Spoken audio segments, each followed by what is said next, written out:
He dividido la presentación en estos 8 puntos, que son principalmente todo lo que se trata en la guía rápida, que es todo el desarrollo de un proyecto, partiendo desde el punto general, es decir, qué cargas tenemos en un proyecto, cómo funciona nuestro material, que eso sería común a todos los materiales, como ya han comentado mis compañeros. Esta parte la hemos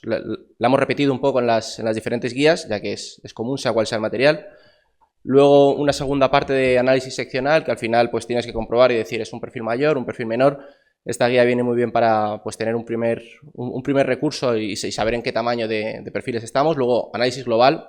que por supuesto todo proyecto, para llegar a esta fase, este punto 2, que es el punto de la sección, podría estar siendo el punto 3, si no el punto 2, pero al final es un proceso de vuelta, un proceso iterativo a la hora de hacer un proyecto. Y luego el gran punto en el que en los proyectos de acero se invierte mucho tiempo, que son las conexiones, que te hacen otra vez volver muchas veces a, bueno, pues he planteado mal el proyecto desde el inicio, este análisis global, o las secciones te van a modificar las conexiones, y por último los catálogos, que son gran parte, o sea, al final recurrimos mucho a ello a la hora de hacer estructuras.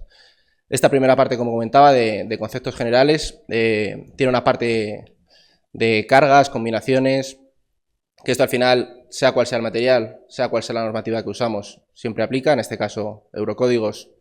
aquí tenemos los coeficientes. Si fueran otras normativas, por supuesto, vendría muy bien tener una guía similar de esto. Y el material acero, pues en las diferentes calidades, de 235 hasta 45 hemos incluido ahí resistencias y cómo se modifica la consideración de esta resistencia en función del espesor que tengas del material. Y luego también el tema de la flecha, que es una comprobación que bueno, muchas veces dejamos para el final, pero a veces te hace volver al principio. Que las estructuras al final, por supuesto, tienen que aportar resistencia, pero tienen que ser útiles en, pues eso, confort, integridad. Y aquí hemos puesto estos primeros coeficientes a los que siempre recurrimos. Entrando en esta segunda fase ya de la comprobación de secciones, hemos incluido aquí un par de tablas, que son las que te hacen clasificar a tus perfiles, ya sea desde clase 1 hasta clase 4, que al final deriva en la siguiente fase en la que va a entrar, que es el análisis global, que te permite hacer un tipo de análisis u otro. Pues aquí en estas tablas podemos ver rápidamente, en función de qué perfil estemos empleando,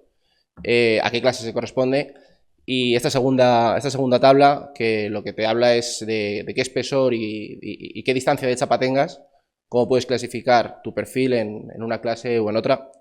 que te derivará en la siguiente fase, que es la de las comprobaciones globales. Y aquí, ya una vez habiendo hecho este análisis global, que toca entrar en toda la formulación, todo este compendio de fórmulas que están aquí puesto, que es pues en función de cómo hayas clasificado tus perfiles desde clase 1 hasta clase 4, qué formulación has de seguir y cómo se emplean. No voy a entrar mucho en detalle, porque al final, pues eso, son fórmulas que usamos en el día a día y generalmente, ya sea un programa de cálculo, una hoja de cálculo que se emplee en el día a día, lo importante es conocerlas, saber cómo funcionan, saber por qué entras en una o en otra y saber cómo te afectan los coeficientes y cómo puedes mejorar tu estructura y dónde puedes, digamos, mejorar y afinar tus cálculos. Esta, que a mí me gusta mucho de la parte de acero, ya que bajo mi punto de vista es la normativa que más desarrollado tiene este tema del segundo orden, que es lo que está ahí arriba en pequeño, arriba a la izquierda, pero que de hecho en otras normativas no está tan desarrollado, y a mí me ha pasado en otros proyectos que no sea de acero, tener que recurrir hasta de acero, que es el cuándo tienes que hacer este análisis en segundo orden, este coeficiente de alfa crítico, que si es menor que 3, tienes que entrar en segundo orden o no, lo hemos incluido aquí. Ya que es muy importante, que te va a determinar mucho y en gran parte va a condicionar cuánto se te va a poder dilatar este proyecto de estructuras en el cálculo en sí, porque supone un cálculo mucho más complejo. Entonces es una decisión que es importante tener en todo momento encima de la mesa, saber si vas a entrar en esa línea o no, y por eso aquí estaba incluida. Y luego pues una serie de formulación ya de cómo estas imperfecciones a nivel local, a nivel de sección, sea pandeo axial o pandeo lateral del perfil, todos esos coeficientes que al final recurrimos a ellos, pues aquí están resumidos para el acceso fácil y rápido. Entramos aquí, vamos entrando poco a poco ya en esta siguiente fase que siempre se deja para la última, pero como ya decía, en acero es bastante peligroso dejarla para el final, que son las uniones. Como en este caso el tema de los agujeros en los perfiles te puede condicionar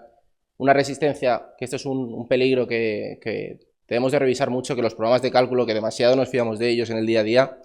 no tienen implementado, que es cuánto es el área neta de tu perfil. Tú puedes tener un perfil, luego tienes agujeros, tienes tornillos, esto un programa no te lo calcula, esto has de tenerlo tú en todo momento presente. Pues aquí hemos puesto esta formulación,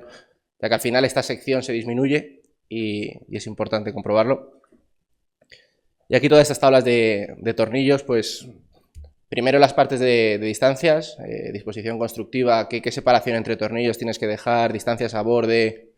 que al final es fundamental y, como decía, te puede condicionar, te puede hacer que tengas que subir el perfil y tengas que volver unos cuantos pasos atrás, ya que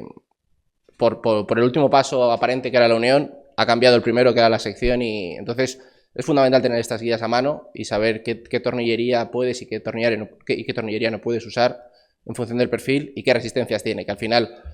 hacer un primer número rápido de cuántos tornillos voy a necesitar en esta unión es fundamental para ver qué perfil vas a necesitar. Y aquí un más sencillo, uniones soldadas, que también por supuesto las usamos mucho. Y aquí está la fórmula y el cómo emplearlas.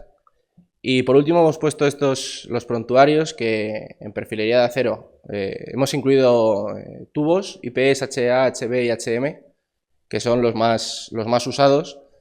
Hemos dejado, si no me equivoco, los HB y los IPE en la contraportada del libro, pues por un motivo similar a los que comentaba anteriormente. Son los más usados, los que utilizamos todos los días, pilares, vigas, que está muy bien tenerlo a mano y ver sus propiedades rápidamente y hacer un primer predimensionado. Las vigas van a ir por aquí, los pilares, y no tener que estar entrando tanto en un cálculo más avanzado que luego te pueda condicionar fases futuras. Y estas guías, pues eso, como comentaba, son una primera aproximación.